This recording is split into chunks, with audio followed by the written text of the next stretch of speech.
Hi guys, and welcome back to the channel. And today I just thought I'd give you a quick update on a project we're working on for the O Group rules. Now you might remember a few videos back in the uploads we did talk about the O Group rules and sort of like looking through the book and sort of seeing what it was all about. And we've been sort of really enjoying the games that we play. We've played a number of games here at Battle Bunker HQ, and every game we've played we've always said, yeah, that's really good, I really like that aspect to it, I like how this plays.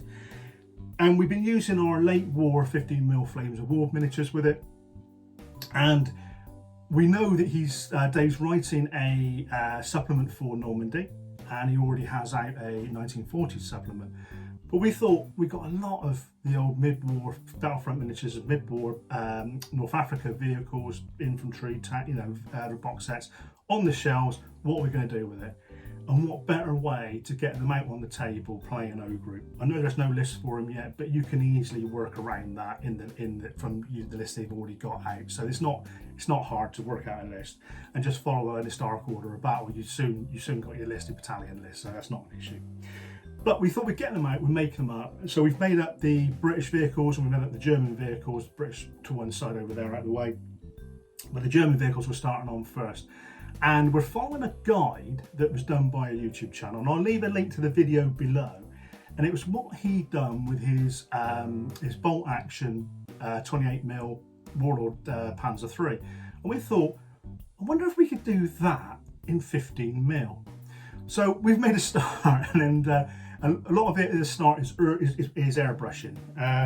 All these were black undercoated, and I'll get the camera down on there in a minute, but hopefully on the screen you'll sort of see the first picture that I took that's the vehicles that were black undercoated. They've had their first layer put on them, the base coat put on them, and their first highlight. And I'll show the camera down on the table in a minute, and you'll see the second highlight before any washes are applied. But before I do, a couple of weeks ago in the Pile of Shame, we were talking about airbrushes and that, and for me personally, I think the airbrushes are worthwhile. They are never a tool in the toolbox. I'm not a true artist. Mel is better at using them than Jamie and I. She has a more steadier hand. I'm quite happy doing just the base coating, get it all down and whatever else. Mel comes in and she's much more with a steadier hand with the finer work. I know I've seen people use airbrushes for drawing, writing, anything. I've seen them, some really good artists out there with airbrushes. But the one piece of advice I will say, and I'm going to show you sort of a couple, it doesn't really matter, but what I would say is, and we get what's great, is buy dual action ones. If you can afford it, buy dual action. Long term, you won't regret your purchase. You have more control over the amount of air and the amount of paint at the same time, whereas a single action, it's out there.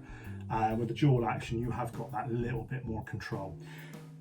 Practice on a piece of paper, so spray it up and just gently sort of bring it closer, take it further away to see where you're at with it and see how much paint you need and where you are.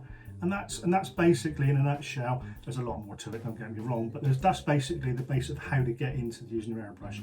If you can afford a compressor, get a cheap compressor, then by all means do that. You can get propellant cans. Now, the only thing I would say with the propellant cans is there is that chance that it will do spits and sparks, and it can do that, because I've experienced that myself. So just be wary of that. But like I said, airbrushing on things like vehicles and that flat surfaces, a lot of big areas, definitely worth the while. So let's get the camera down on the table and take a look at what we've got so far. So here we have then the tanks with their second highlight on them. Again, still all airbrushed on. There's been no brush work on these, or hand brush work on these so far. As you can see from the picture there, you've got 3 Panzer IVs with a short 75, 4 Panzer IVs with the long 75, the L43 if I remember rightly, and the rest of them are all Panzer IIIs with the long 50. Now I'll just pick up sort of one here just to sort of show you, so you sort of see. And again, what I like about using the airbrush is that you can target where you want the highlights to be.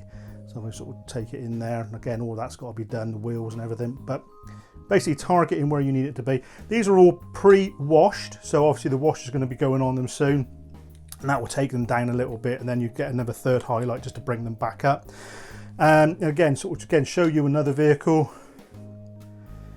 that is the ideal with the airbrushes. You've got a bit more control where you want to put your highlights and bits and pieces and that. But yeah, I mean, underneath, that's what I was going to do. I was going to show you the underneath. So that was from black. There's the base coat underneath, just roughly done. And just excuse me hand a minute, and then sort of just showing you those. Base coat was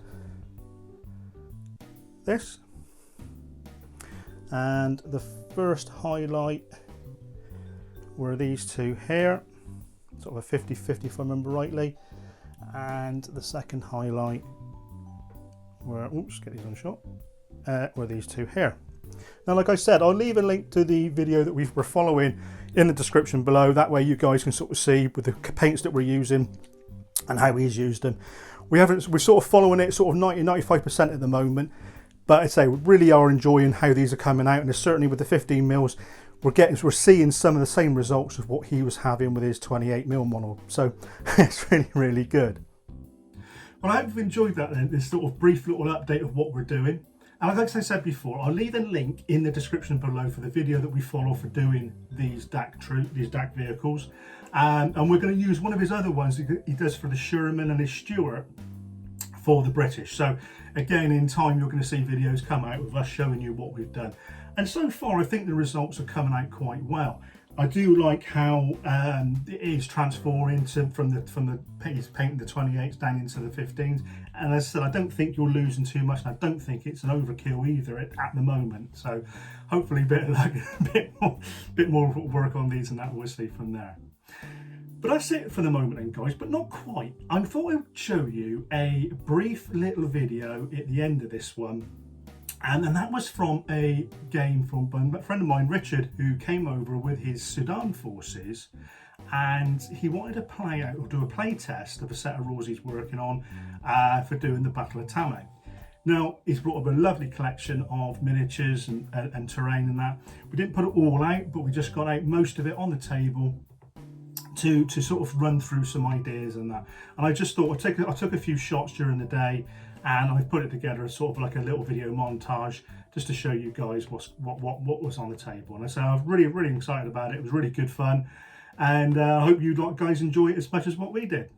And until next time, guys, please stay safe. Happy wargaming.